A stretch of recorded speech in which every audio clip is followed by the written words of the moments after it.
Grįžimas į tą laikmetį labai svarbus daugeliu žiūrovų, o jaunimui galimybė prisiliesti prie Lietuvos istorijos būtent per kiną. Ir dirbam! Pone, mes nebijom tokios valdžios! Nebijom.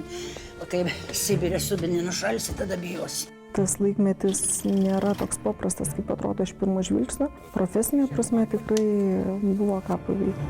Yra be galo daug tikrų faktų, susirinktų iš aplinkinių, kuriuos mes, manau, kad įkūnijom preciziškai tiksliai. Istoriniai faktai arba noras atkurti juos preciziškai stebino ir tas užsispyrimas visos komandos, dailininkų, scenarijus autorių, režisierių, atidumas detalėms. Negali būti Agnės sakiniai. Negali net tas periodas. O Jėzau Marija, išmanėliai. Dėmesio! Aš atpažinau tos pačius elektros jungiklius, laidus, varvančius kranus. Viskas taip ir buvo ir čia taip lengva buvo patikėti. Kinas žaidžia tikrais dalykais. Pasuotė dirba! Akcija, važiuoja!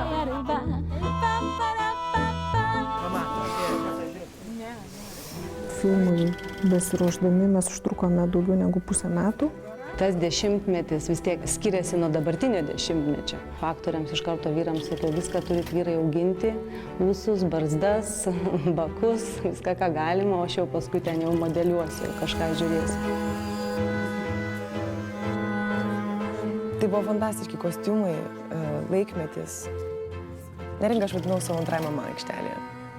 Neringa ir Aušra, tai grimas ir kostiumai buvo mano dvi mamos, kurias aš be galo pamilau. Tie kostiumai, kuriuos Neringa sugebėjo su savo komanda surinkti, supirkti, pataisyti, jie atitiko keliamus uždavinius. Netrukdyti papasakoti istoriją ir netrukdyti suabejoti laikmečių. Seksualumas ar moteriškumas yra vienas iš pagrindinių dalykų, ypač Ievos personaže. Nors matom gilių iškirpčių, labai trumpų sijonų, bet matom, pavyzdžiui, regimas palaidinės, nuogas rankas, reiškia kažkokį prašviečiamą sijoną, beplevenantį. Tai iš tų dalykų manau, kad yra tiek, kiek galėjome leisti savo galvojant apie tą laikmetį. Be galo džiaugiausi Neringos scenos kostiumais, kur tiesiog buvo daugiau nei tikėjausi. Tai, su kuo labai seniai norėjau dirbti, tai yra teatras kine.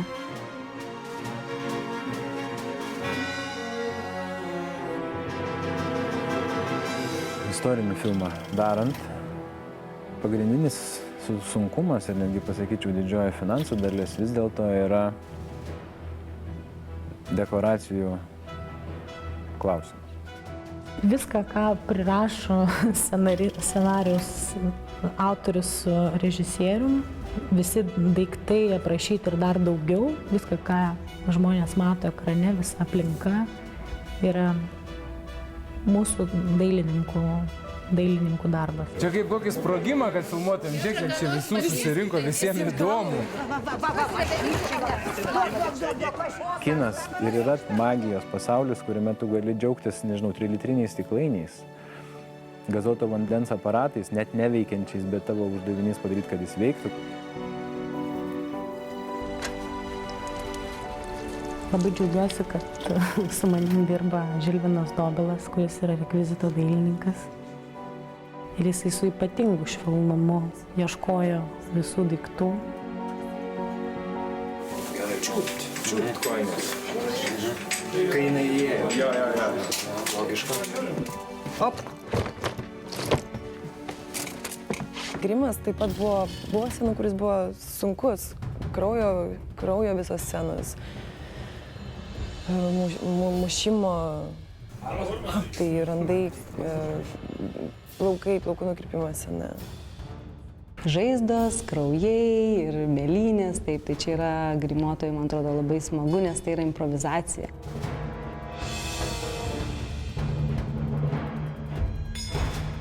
Tai yra tokia atskira magijos respublika, kurioje tie, kas tuo gyvena, turi labai daug didelių džiaugsmų ir pergalių.